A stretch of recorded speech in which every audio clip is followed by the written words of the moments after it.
Hello friends, my name is Nikhil Gupta. I am a chartered accountant by profession. I cleared in December 2021 and currently I am working in Reliance. So I will be sharing that what was my interview experience in Reliance, how I got shortlisted and what are the learnings for you जो कि आपको बहुत help करेंगे आपके interview में। तो जैसे ही मैंने सीए क्लियर किया था दिसंबर 2021 में, तो उसके बाद हमारा आईसीआई कैंपस होता है। तो आईसीआई कैंपस में मेरे को फर्स्ट शॉर्ट लिस्टिंग में in Mumbai campus Reliance industry limited का शॉर्ट लिस्टिंग आया था। तो जब मैंने सिलेक्ट किया रिलायंस को, तो उसके बाद मुझे कंफर्मेशन आ गया that your interview is in that date. तो आई थिंक सो 12 मार्च 2022 को था। तो अभी स्टार्ट करें कि मैंने इसका प्रिपरेशन कैसे किया था। तो इंटरव्यू का मुझे आई थिंक सो एक हफ्ते पहले पता लग गया था। तो मैंने यही सोचा कि मैं कैसे इसका प्रिपरेशन कर सकते हैं। तो इसमें दो तरीके हो सकते हैं, दो ही चीज़ें होती हैं जो इंटरव्यू में काफ़ी इंपॉर्टेंट होती हैं। फर्स्ट थिंग इज आपका टेक्निकल कितना अच्छा है, क्योंकि वो आपको टेक्निकल चीज़ों पर ग्रिल करने वाले हैं। एंड दूसरी चीज़ है कि आप एज अ पर्सन कैसे हैं, आप कम्युनिकेट कैसे करते हैं। तो मेरे पास एक्चुअली बुक्स मेरी घर पे थी, क्योंकि मैंने वहीं से एग्ज़ाम्स दिए थे। और जब मैं कैंपस था तो उस टाइम पे मेरे पास कोई भी मेरा मटेरियल नहीं था जिससे मैंने पढ़ाई करी थी सीए फाइनल की।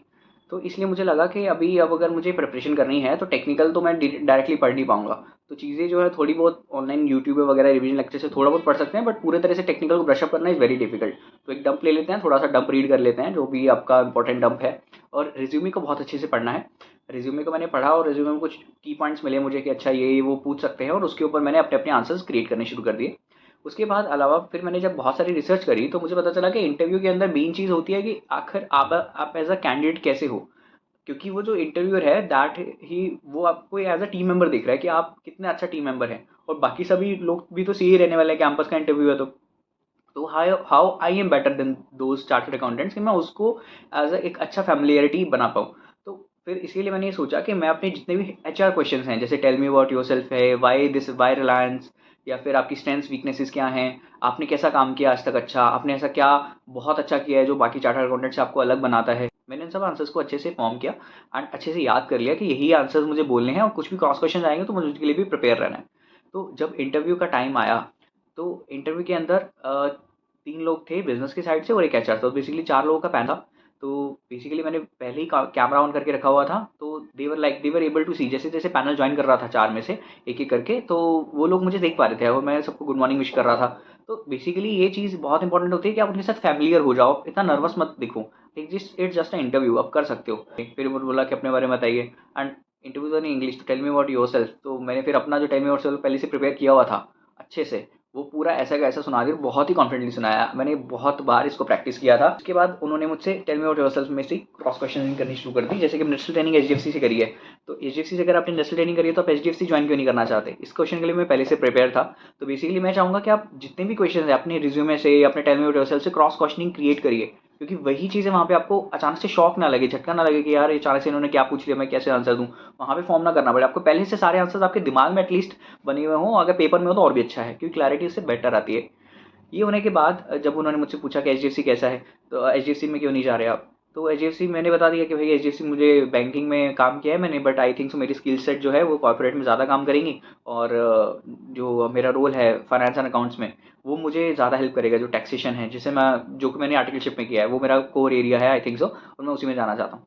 तो फिर लाइक ओके ठीक है, फिर आप जाना चाहते हो तो रिलायंस ही क्यों। अब ये आंसर भी मैंने आपको बताया कि वाई दिस कंपनी, क्वेश्चन बहुत इंपॉर्टेंट है। अच्छे से कंपनी, अगर ये इस क्वेश्चन का आंसर आपको ढूंढना है तो कंपनी का अबाउट सेक्शन हो गया, उसमें कंपनी अपने बारे में बेइंतहा अच्छी अच्छी चीज़ें लिखती है, वो सब आप याद कर लीजिए।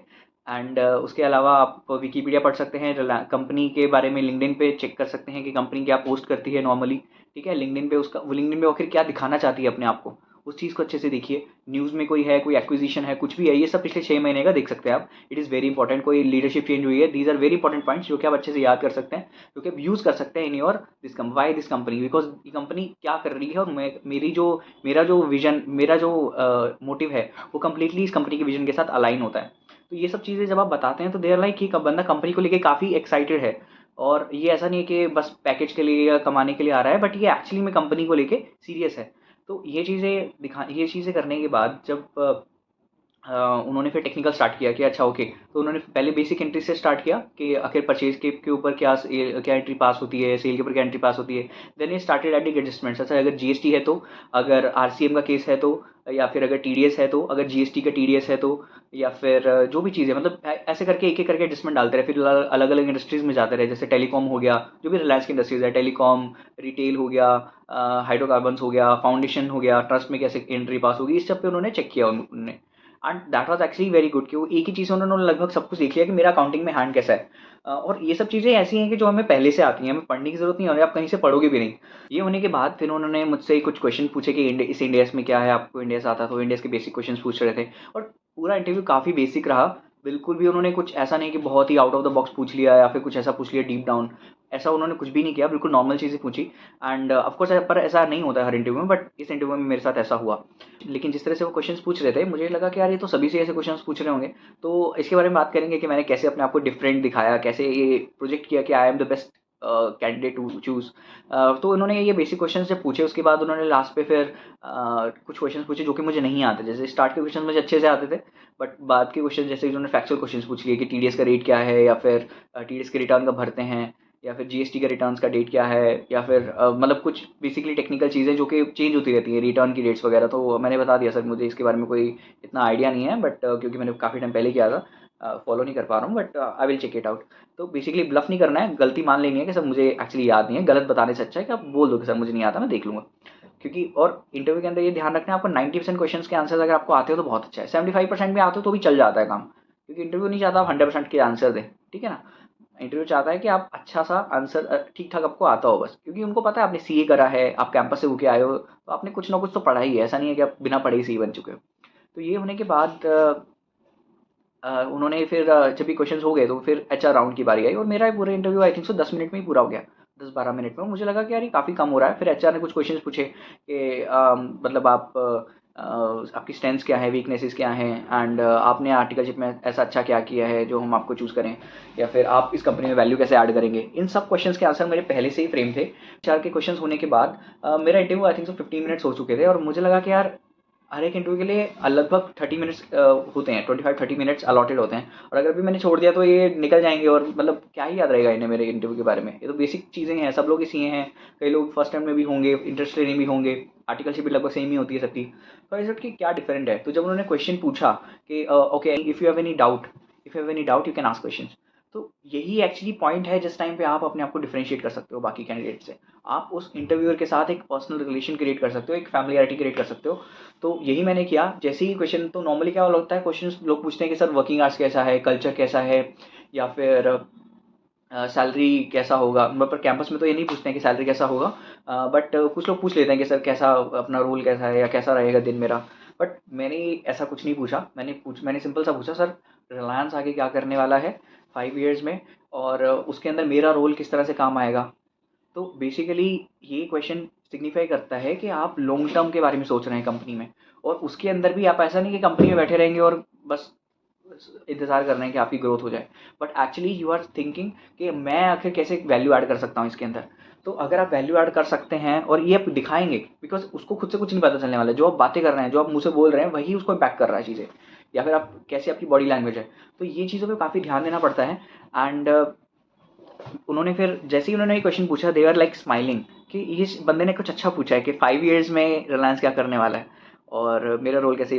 देवर लाइक, मुझे लगा जैसे वो इम्प्रेस हो गए, और उसके बाद उन्होंने बताना शुरू किया। एंड उसके बाद तीन, मैंने बोला ना बिजनेस के थे, और तीनों के तीनों मतलब देवर टेलिंग मी कि अच्छा कैसे हम रिलायंस के अंदर काम कर चुके हैं, और कैसे हम आगे आगे हम काम करने वाले हैं। बेसिकली एक ब्रॉडर आउटलाइन उन्होंने दिया, और सच में वो लोग 5 या 7 मिनट तक मतलब उन्होंने ये बताया मुझे, और मुझे सच में बहुत अच्छा फील हो रहा था, एक अच्छा कम्युनिकेशन बिल्ड हो गया था। और जो इंटरव्यू का मूड था, जो एक नर्वस मूड होता है कि हम आपको टेस्ट कर रहे हैं, आप शायद रिजेक्ट हो सकते हो, वो सब चला गया, और एक नॉर्मल डिस्कशन मोड में जा गया वो कि अच्छा आप अगर, मैंने क्योंकि मैंने तो अपने को मान लिया ना कि मैं बन चुका हूँ, मैं सिलेक्ट हो चुका हूँ, अब मैं कैसे अपने रोल से कंपनी को फायदा देने वाला हूँ।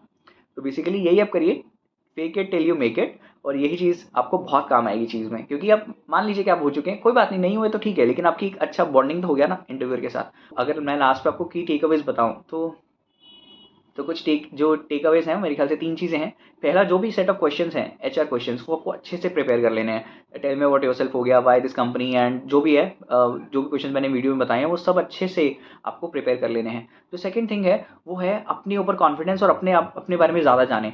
मतलब आपको जो ये इंटरव्यू है ये ज़्यादा एक conversation, communication building, communication skills आपकी काफ़ी काम आएंगी इसमें।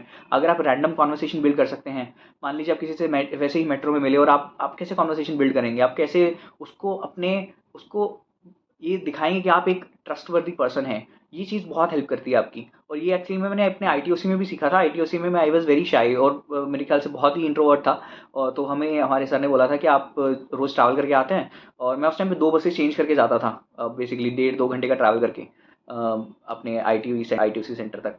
तो देवर लाइक आप 2 बसेस चेंज करके आते हैं, आप दिन का एक बंदा तो ऐसे बना सकते हैं ना जिससे आप एक अच्छा कॉन्वर्सेशन कर सकते हैं। तो मैंने कहा हाँ बिल्कुल कर सकता हूँ। तो दिन में एक्चुअली 4 लोग होते थे मेरे साथ, या तो सुबह 2 लोग होते थे 2 बस में, एक एक बंदा, और शाम को तो बेसिकली 4 लोग हैं। 4 पे मैं ट्राई करूंगा तो कोई एक तो होगा ना जो मुझसे बात करने में इंटरेस्टेड होगा। तो ऐसा ही किया, और 15 डेज में से मैंने 12 डेज ये काम किया था, और 12 डेज में मैंने अराउंड अराउंड 100 लोगों से बात करी, और कम से कम 10-12 लोगों से आराम से नंबर्स भी एक्सचेंज किए थे, बिकॉज देवर गुड, मतलब अच्छे फ्रेंड्स बन चुके थे। और उनमें से 2-3 लोगों को तो मैं अब भी जानता हूँ। तो बेसिकली ये चीज़ आपको बहुत हेल्प करेगी ओवरऑल आपके करियर में ग्रोथ करने में। क्योंकि बेसिकली क्या है, हम लोग जो है ना, हम लोग सोचते हैं कि जो हम कर रहे हैं ना उससे हम लोग आगे बढ़ते हैं, बट एक्चुअली में ऐसा नहीं है। बेसिकली होता क्या है, जब आप एक टीम में होते हैं, जब आप जितने ज़्यादा लोगों के साथ कम्युनिकेट करते हैं, उससे आप आगे बढ़ते हैं। ठीक है ना। अगर आपको ऊपर जाना है तो आप किसी की टांग खींच के ऊपर नहीं जा सकते, अपने आप को बड़ा बना के नहीं जा सकते, आप लोगों की हेल्प के साथ ही ऊपर जा सकते हैं, साथ में ही ग्रो कर सकते हैं।